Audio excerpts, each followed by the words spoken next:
Welcome to 21st Century Radio. I'm Dr. Zohara Hieronymus. Laura Kortner is our executive producer and Anita Brockington, our engineer. Continuing with our discussion of 5G, the fifth generation of wireless communication worldwide, is Colleen Cordes from Tacoma Park, Maryland.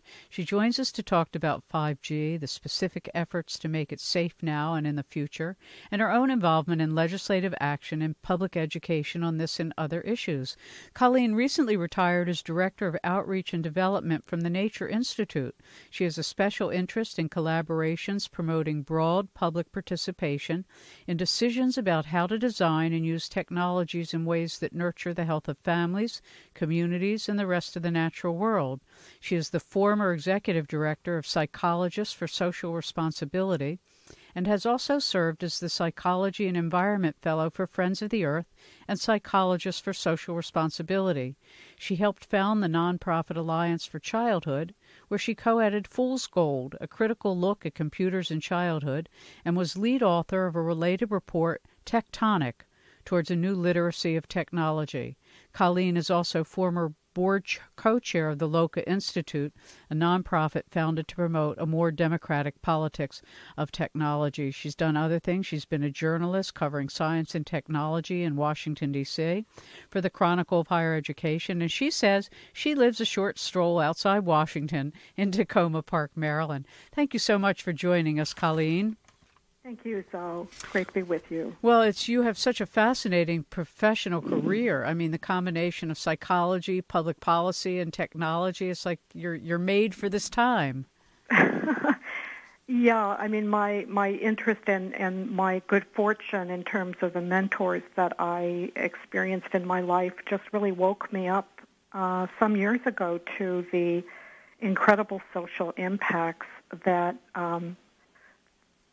new technologies have on everyone's lives, and yet most of us have so little input or power over what these technologies are going to be and how they're going to be implemented in our lives. So maybe, and in a democracy. So for me, when we talk about the dangers of 5G, that is one of the really big dangers. One of the really big problems with it is the fact that it's one vision of the future that people are not demanding. It's a for-profit corporate vision for the future. Right, and that's why I said, to me, it's a generational issue, and it's shifting the entire paradigm of what our future looks like and how we see ourselves in the world and our responsibility to the world. Talk to us a bit more about this. I mean, your background, both in public policy and in psychology and education and looking out for everybody's welfare, you have a perspective many people don't have the skills to have.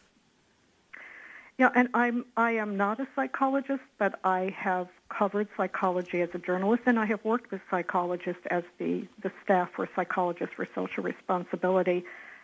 So, for me, one of the things I think that people rarely reflect upon is what are the psychological impacts of the new technology, the very advanced, high-powered new technologies in our lives. In our on our families, on our own personal psychology, and even I think something we hardly ever talk about is what are the spiritual impacts on us all. Yeah. And so when you look at 5G, we're talking about such an exponential growth and such an exponential loss of privacy and such an exponential increase in data as currency. And as we've already seen, such a change in the childhood population due to things like Facebook and other kinds of social media, and how has that played out in the work that you've done?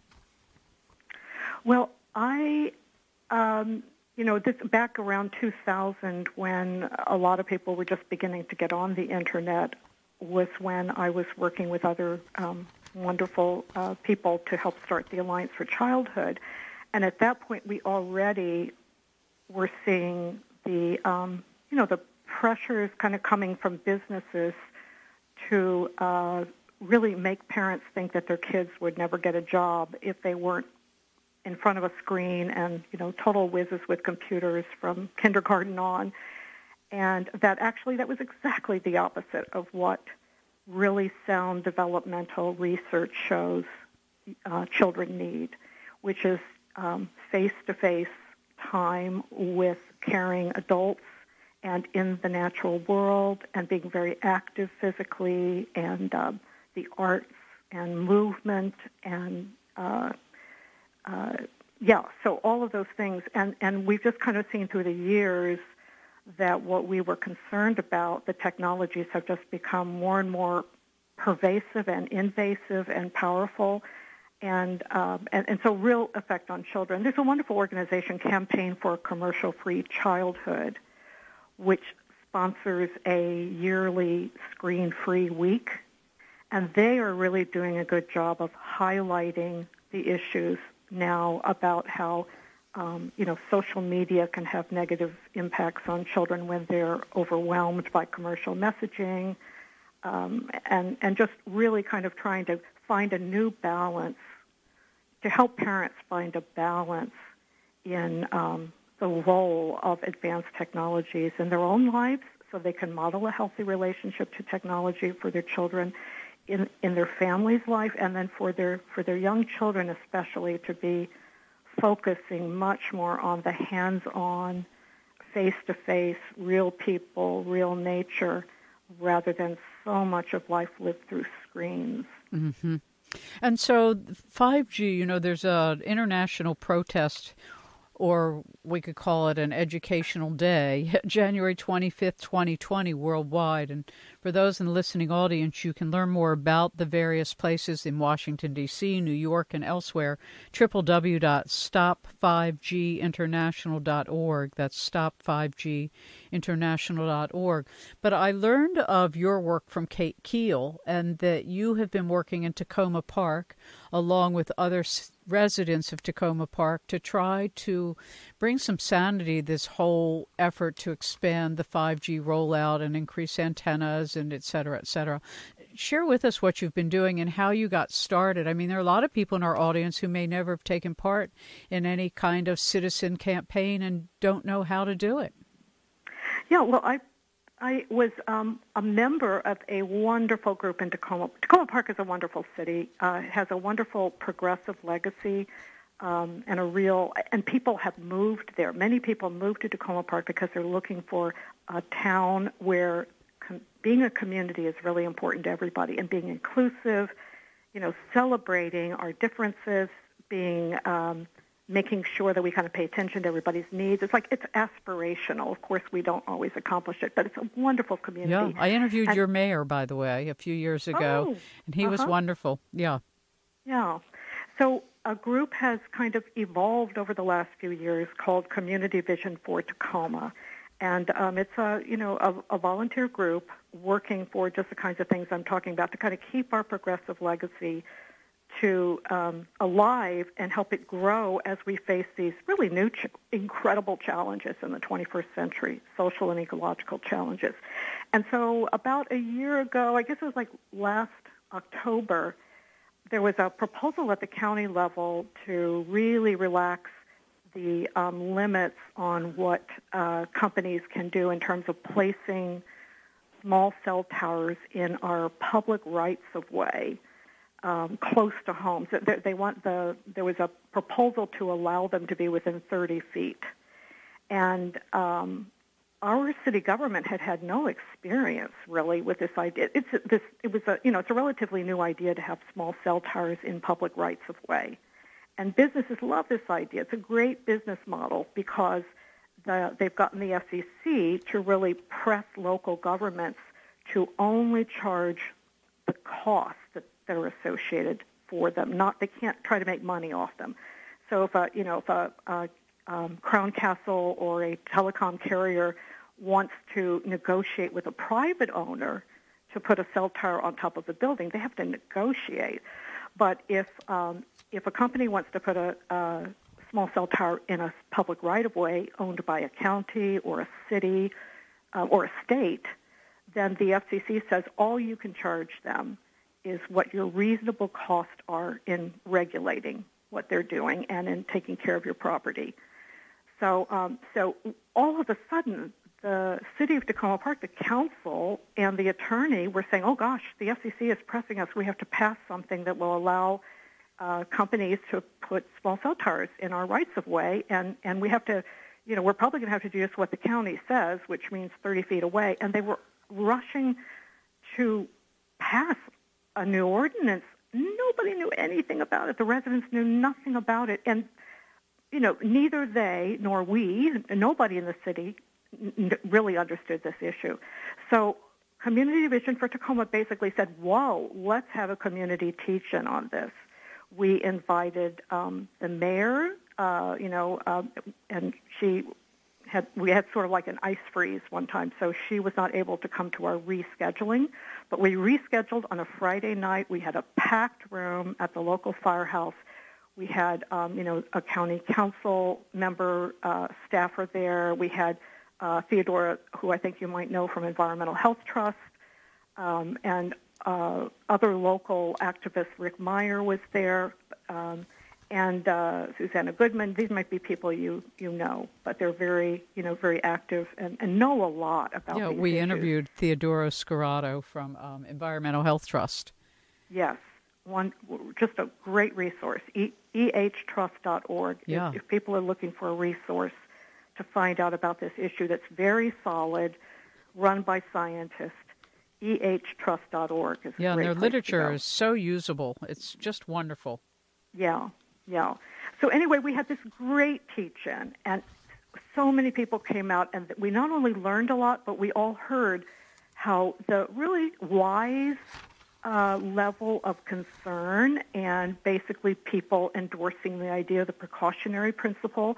And we were able then to work with the city council and residents to actually come up with as strong an ordinance as possible, given that the FCC makes it so tough, for local governments to actually regulate the industry. And so that's how we got started with this. And then we, of course, once our ordinance was passed, then we also have to, because we're just a city in a larger county, the county actually has its own requirements. This is Montgomery County. Yeah, Montgomery County, which I think is one of the two or maybe the most populous county in Maryland. But it's anyway, also one of the wealthiest counties in the country. Yes, and also increasingly incredibly diverse. So I mean, it's a powerful government on its own.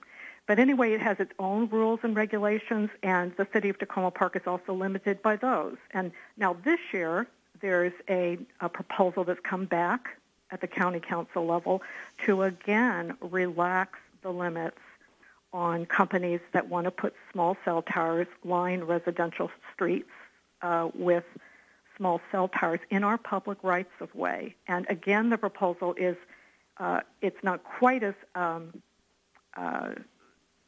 bad as last year's, if I remember last year's right, but it would allow cell towers to be as close as 30 feet from our homes. And people just, nobody wants a small cell tower in front of their house. So, just on the practical level, let's forget all of the actual radiational harm that's being done to the people that walk by them, live around them, play around them, sit around them.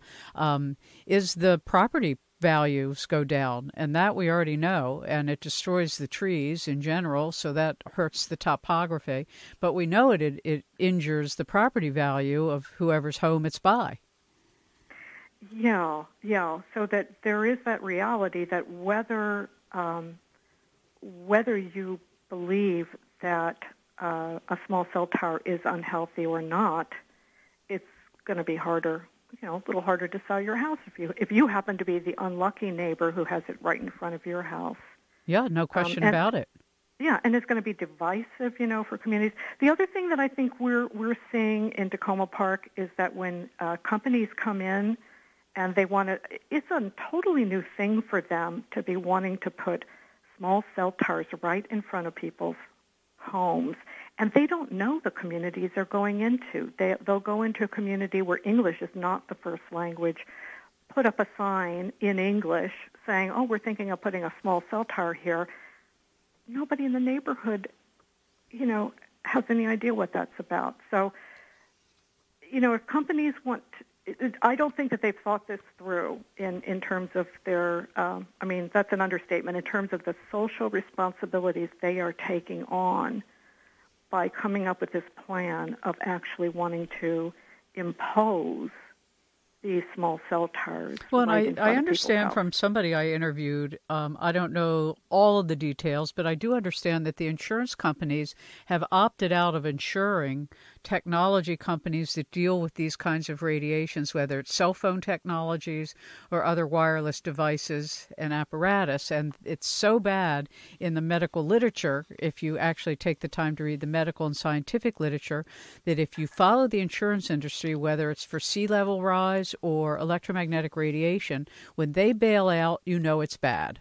And they've bailed out.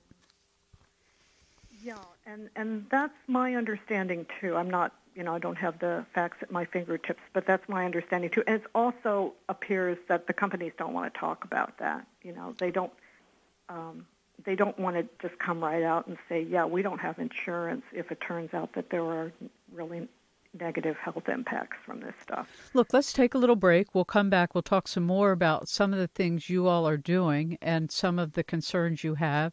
And maybe, I don't know if you all have anything going on Saturday, January 25th, as others do around the world. But for more information, you can go to a number of websites. You can go to www.stop5ginternational.org. And if you go to their protest page, you can see all of the different places around the world and in America where there will be individual and communities gathering January 25th, 2020. You can also go to whatis5g.info if you feel you need more information. And I'm with our guest Colleen Cordes in suggesting you go to ehtrust.org, environmentalhealthtrust.org. It's all scientists. Their information is wonderful, and they joined us very recently. We'll be right back on 21st Century Radio.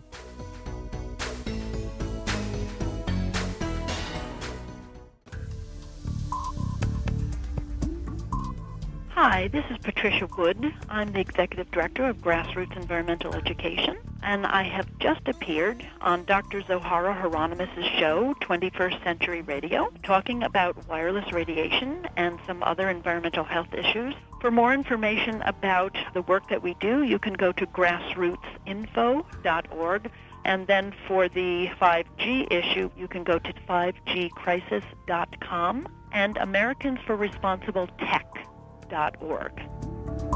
There you go. It's not as though we lack resources to address what is really in front of us and what is happening in terms of the massive increases in 5G equipment, which obviously means a massive increase in energy use. If you're just joining us, Colleen Cordes is with us. She joins us from Tacoma Park, Maryland. She's talking us about the citizens' efforts there in order to slow this down, in order to go back to a more sane approach to what we need both for ourselves, the future of our nation, our world, and our well-being. Colleen, I know there are a lot of issues. 5G is an energy hog. It's not sustainable. Big tech is pushing it. We've not asked for this. It's a paradigm vision of the world that says everything is digital and that's how it must be. But that has a lot of ramifications that isn't really talked about, not just public health. Yeah, that's so true. There's actually a wonderful article in the Washington Post business section today that reporter Jeffrey Fowler, who has spent a whole year trying to figure out how private is his data and where, what's happening to his data. And he's just come away, he just makes so many good points about the fact that it's just incredible how much data is being collected from each one of us. Like if you have a voice assistant in your house, conversations being recorded.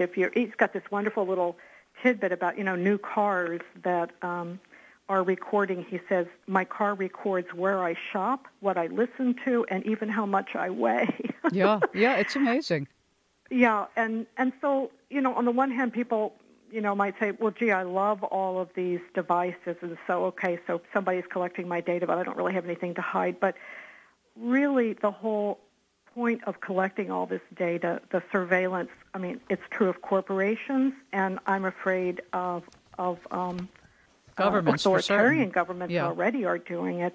It's not just about tracking you. It's about tracking you to try to manipulate you in some way.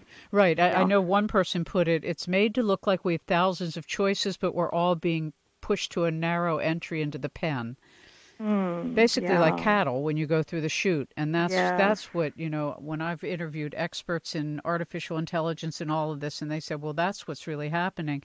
It appears that you have so many choices, but actually the choices are getting smaller and smaller with fewer and fewer in control of it all. Yeah. No, it's a time where, if you really do care about freedom, and that it's like your inner psychological freedom is now under attack. And that's just something that we just can't, we have to resist that. We really do have to resist that. Well, when I was reading a little summary from Environmental Health Trust, which we both so appreciate, when they are writing about 5G, they said, there'll be 70.2 million small cell tower bases to be installed by 2025.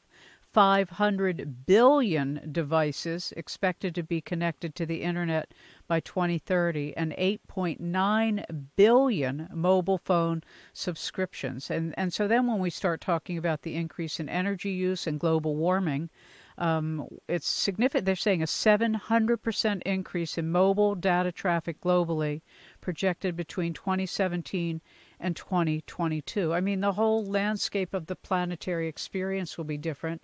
And we already know, things that concern me are planetary wide in terms of the ionosphere and the biosphere and the troposphere and the Schumann resonance. All of this radiation is literally changing the background radiation of our planet to which everything is attuned. Our brains, our bodies, the rhythm of the tides.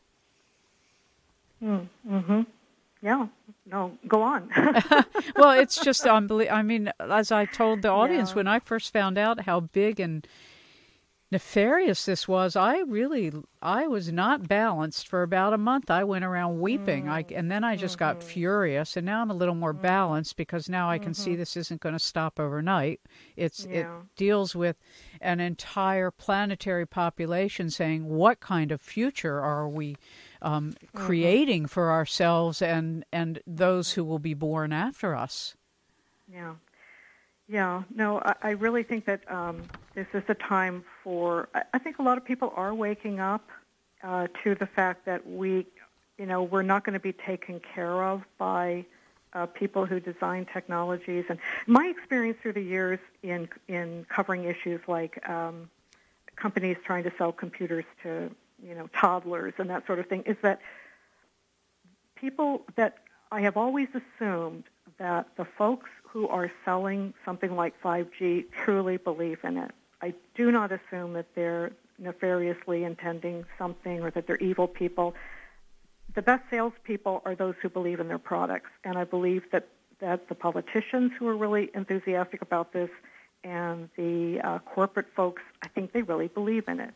But I think they're biased. And they're biased because they're selling something, and if it's good, they can feel good about selling it. And we can no longer allow ourselves to just lap up that hype. If somebody is promising you great things from some incredible new technology, you've got to stop and say, okay, I heard that. No, I want from my government and from independent sources thoughtful, carefully researched analyses that scrutinize the full range of potential social and ecological impacts, both good and bad. We really have to become critical thinkers, and that's what's so sad, because the kind of commercial surveillance and commercialism we've all grown up with makes it really hard to do critical thinking. But that's what we have to really hone in on now, is developing our critical thinking skills and really slowing down for reflection. Instead of seeing speed as a good, we really need slow technology, like slow food, the slow food movement. Yeah, which means sitting down for a meal.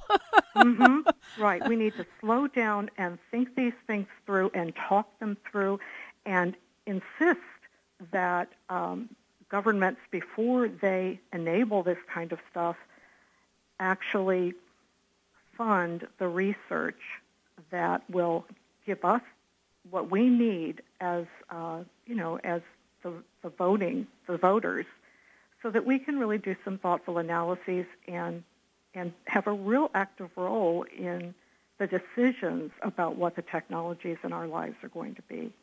And so there's no need to rush into 5G technology. The real rush appears to be that if companies can line the public rights of way with these small cell towers very quickly, it'll be too late for us to oppose them. That's the rush. It's not Exactly. that there's some urgent need for 5G technology. No, there absolutely isn't. You know, it's funny. I read this study in Japan where people were saying, "Oh, we need faster internet," and there was actually a governor who said, "No, we don't, because it's leading to so much distraction, depression, and suicide."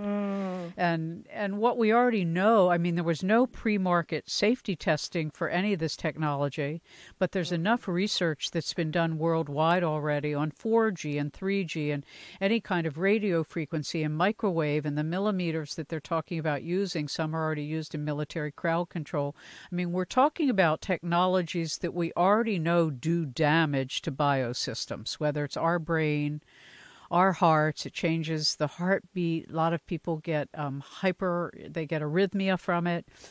Children have attention deficit disorder. There's now even some thoughts that it's linking to a lot of autoimmune disorders worldwide and childhood illnesses, including asthma, because the autoimmune system is depressed from all of the exposure. So it's not as though we lack information about how dangerous a direction we're going. What we lack is representation in the decision making, as you're pointing out. Yeah, and I am not an expert on the health research, but having covered science and technology policy and having read a fair number of research papers as a former journalist, I do feel like I've got a good sense when I see a piece of research or when I hear a claim, going back to see where it comes from, find the citation, the reference. And I would like to pass on to people that there is a really wonderful resource, I think, that's new and easy to understand, and I think it's quite solid. All right. And it's a paper that, an essay that Dr. Joel Moskowitz at I know Joel Moskowitz. I've interviewed Dr. Moskowitz. Yeah. In fact, I tried to get him, but he's so busy now that he can't come back on. Well, he wrote a wonderful piece, an essay that was published by Scientific American back in October, I think. We have no reason to believe 5G is safe. Right. So he's not claiming that, it's been, that there's incredible proof now that how, all of this. It's a very well-balanced saying that there is a international scientist appeal with more than 240 scientists who have published so much related peer-reviewed research where they on the biologic and health effects of non-ionizing electromagnetic fields, and that they have found that there are more than 500 studies with harmful biological or health effects from exposure to RF radiation that was not related to heating, which is what the FCC's limits on exposure are related to. They're based on, exactly, which is thermal, and then the non-thermal. And they're saying the non-ionizing radiation, they have to change the measures that they use to even do the research. Yes, exactly. And so the kind of thing that people like him, scientists like he, are calling for is for a moratorium on deploying 5G until we do have the research we need to adopt biologically based exposure limits that would protect our health and safety. That, of course, assumes such exposure limits, could be identified. But the idea is that you don't go forward until you've been able to do that. So I think that, again, that piece, if people just Google for that title, we have no reason to believe 5G is safe, they'll find this piece by Dr. Moskowitz, who directs the Center for Family and Community Health at the University of California at Berkeley in their School of Public Health. He knows what he's talking about as a public health expert. He's reviewed this research and, in a peer-reviewed level for years. And he's the kind of person nobody should dismiss as junk science or, the anti-vaxxers or the kind of things you hear people of using their good sense who say, hey, let's slow down and be sure about this. Are sometimes dismissed that way. There are. I mean, I read the papers like yourself because I have such an interest in it. And when you discover that there are already these studies that show the electromagnetic noise disrupts the magnetic compass orientation in migratory birds, and that was published in Nature in 2014. I mean, we're not even talking about 20 years ago. We're fairly recently, and the global electricity usage of communication technologies, and they show how much global warming is being caused by it, or radio frequency radiation injures trees around mobile phone base station. That was Science of the Total Environment in 2016. And it goes on and on. But Joel Moskowitz's piece, you're right. We have no reason to believe 5G is safe. And what we do know is that other radiation sources like it and in different ranges of strength have nefarious impacts. So what they're talking about, moving it into a range of frequency that is a higher frequency that we already know to be very damaging to psychological, physical, emotional, and just in all ways destructive. And I think if I understand him correctly, he and I think I've heard this from other people too, is that there just is way too little research on 5G technology to be planning to expose everybody 24/7. Well, I think one scientist I talked to said, look, it's basically like microwaving the planet. We're talking about installing so much equipment between the satellites to the ground. We'll just say ground control, Captain Tom. Anyway, we'll be right back. We have to take our last break of the hour.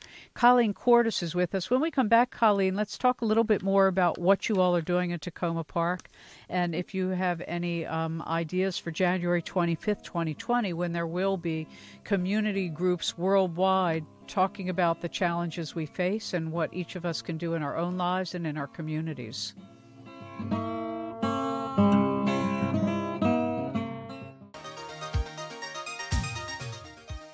Hi, this is Ruth Berlin. I'm the Executive Director of the Maryland Pesticide Network. We're a coalition of 25 organizations in the state concerned about the impact on pesticides on your health and our environment. Learn more about our work on our website at mdpestnet.org, mdpestnet.org. You are listening to 21st Century Radio with Dr. Zohara Hieronymus.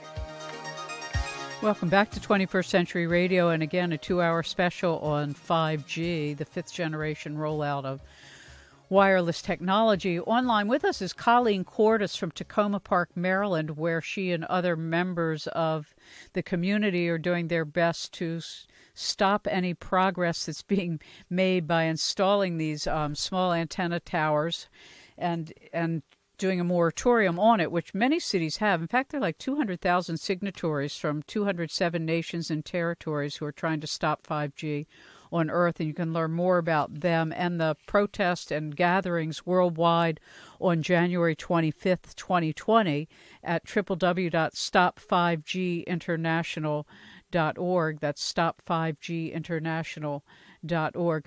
What else haven't we touched on, Colleen, that you think is important and that you all are doing? Well, with the January 25th, I think that's a really good way of obviously, the point of that is to focus everybody's attention about this big issue. It isn't like after January 25th it's all over. Right. But, so the group I'm very active with, Community Vision for Tacoma, we haven't taken a position on a moratorium or something like that, but what we have focused on ever since we've begun working on the issue of small cell towers and how that also, of course, that does relate to 5G, is to really have public interest be the focal point of decision making.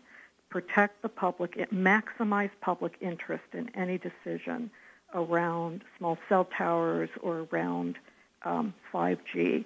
And one of the things, for example, right now, because we have this very live issue at our county level, that's where we are really focusing our energies, And one of the things that we are doing is inviting one of our members of the council who is very supportive of a speedy rollout of 5G to over for breakfast to meet with local residents who have concerns and have a real conversation, because we don't think this has to be an us versus them thing. This is a moment, this is an educational moment for us all. Let's listen to each other. We think there is so much, we so believe in our what we have identified as public interests that are being harmed, that we believe that the county council, if it hears from enough people with these serious concerns, is going to be responsive. But everybody can. It's so easy to get involved. You can call 202-225-3121. That is the Capitol Hill switchboard. I think you can just give them your zip code. You don't even need to know the number of your member of Congress in the House. They will connect you. You can say, who handles this issue? Here's my name. I'm really concerned about it. Here's why I'm concerned. Then call back and ask for each of your 2 senators. And if you're in D.C., of course, you can call Representative Norton. Eleanor Holmes Norton, unfortunately, can't unfairly. Did you say the switchboard is 202-225? 202-225-3121. All right, that's the Capitol switchboard, so you can get connected to your representatives. They will connect you to your member in the House of Representatives, and they will connect you to your 2 senators. That's a very powerful thing all of us can do. And then also in your own city, you can make sure that your council is alerted to these issues and find out what they've already done, how you can protect your community. Do it at the county level. Do it, whatever your local, the state. We brought a carload of people last year to Annapolis when there was a bill that was going to preempt local control, kind of wipe out the good things in our new ordinance. Came and testified against a bill, and that bill, didn't pass. Yeah, we're still waiting to see if someone's going to introduce something in Maryland this legislative season, which begins January 8th, 2020. Yes. Yeah, and that's something I have to say I have not kept up on what's coming out this year, but that's my impression, too, is that nothing yet has. Right. It was taken to summer moratorium where it was supposed to be studied, but because there's been... Nobody can prove this stuff safe. In fact, all they can prove is how damaging it is and to what degree we might be able to limit it. But the notion that we don't have other options to wireless is not the truth, and that's really, I think, the main point that can be driven home, whether it's in the schools or in your communities or your local church groups, whatever group it is that you care about or you're part of, these discussions matter. I mean, and one issue that we have not yet talked about, we've been talking about our families generally, but one of the issues that Community Vision for Tacoma is especially concerned about is the impact on racial equity and social justice. Yeah. Because like all forms of pollution or unpleasant, infrastructure, whatever it is that people don't really like to have in front of their house, our most affordable neighborhoods tend to be most at risk. Being targeted first and unfairly often with these things. And we're really concerned about that because we do know that there are some very affordable housing homes in our city and in the county where, like apartment buildings that are just loaded with cell towers, people living under them on the roofs, or at the window level of the top floor. Really concerned about that kind of thing. The processes for reviewing cell tower applications or cell antenna applications are at our county level. We've been really disappointed that the public interests are not always, they don't seem to be being recognized and really rigorously enforced. And we're really concerned that that there is so little of governments going back and actually measuring what are the radio frequency radiation emissions that that people are actually being exposed to. On paper, theoretically, it's supposed to be under the FCC limits, which, of course, are, very, very lenient. But nobody goes back in after these antennas are put up and says, okay, what radiation measurements are we getting here? Right, because what they're going to do is do these arrays, which means they'll bundle 5 or 10 of them together, and so it concentrates the energy even further than a normal cell tower would that we're used to in a single neighborhood. So we're talking about much greater exposure to everything and everybody by these arrays being coupled up in order to get the kind of density they need for the signal to be received from the satellite to the towers and then back again to the wireless devices. It's such an enormous change on the earth. And China has already rolled it out, and South Korea and China is a good example of what this Internet of Things looks like, because they now won't let you buy a cell phone without doing face recognition. And I recently called somewhere and they said, would you like us to store your voice so it's easier for us to recognize you in the future? I said, no, I don't want you storing my voice. And who knows what they did or didn't do. But I downloaded, as an example, I went on Facebook for a couple months as an experiment to find out what it was all about. It caused total havoc in my inner life. But I downloaded it before I closed it. And I was looking at it today, and literally every comment I made on every page anywhere is there. Wow. Even if I just said, hello, Sharon. And it's there. The record is there. It didn't go away. Yeah. Well, that does remind me, too, about the machine learning with artificial intelligence and how the facial recognition technology, for instance, is really subject to misidentifying people who aren't white. So again, we have these racial inequities kind of that are haunting us in these new technologies that are being rolled out. But in Montgomery County, one of the things that we think would be really helpful is for every application for a new wireless facility or, to add antennas, for the county to require a review of what are the racial equity and the social justice impacts of this application, so that we really try to, because, let's work on this issue of unfairly, unloading the negative impacts of new technologies on people of lower incomes and our families of color. Yes, which of course is historically what we've seen with all waste. As we used to say, the darker the skin, the dirtier the waste. And unfortunately, it was real. And but when we go forward now, for everybody who I hope in our audience has a little bit better understanding that 5G is not just about new cell phones. We're talking about an entire paradigm shift about how we will live on Earth and what kind of autonomy and independence anyone will ever be allowed again. And that's really just one piece of it. Talking about a vision for the future. What is our vision of the future? And do we want a group of corporations to tell us what it is? Right, exactly. No, it has such a science fiction tone to it that people don't believe it. They think, well, you're just being you're exaggerating. How can it possibly be like that?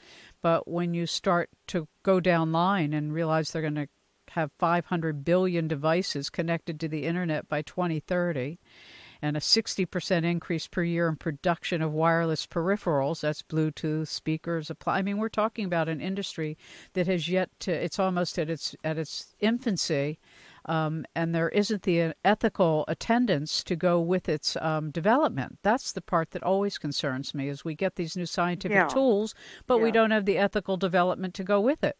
That's right, and we need to, we need to work on our social relationship maturity and our moral maturity to kind of catch up with what our technical powers are now before we move forward with even more unprecedented powers. But the other thing is that all of this kind of spun out, supervision of what might be possible sure seems to be diverting us from the real urgent human needs in front of us. Things like poverty, economic inequity, racial inequity, climate change, all kinds of environmental catastrophes that we're in the midst of. It's distracting and diverting us. I think that's one of the major things here. One reason it's so appealing is because we kind of want to be distracted at this particular moment. No, I think that's very true. I recently I had a Jeep Cherokee Summit, the top of the line, and I sold it and traded it in for a 1995 Tahoe, which has no computers, no nothing. I just couldn't take it anymore, and I actually felt like it was giving me a headache every time I drove. And when I realized there's more radiation in our smart cars than in our smart homes, it's not a good thing, people. We need to slow it all down, come to our senses, work together, and create a more humane and just world. And Colleen, thank you so much for being with us. And don't forget to go to www.stop5ginternational.org. Take part wherever you can, January 25th, 2020, and make a difference in your town.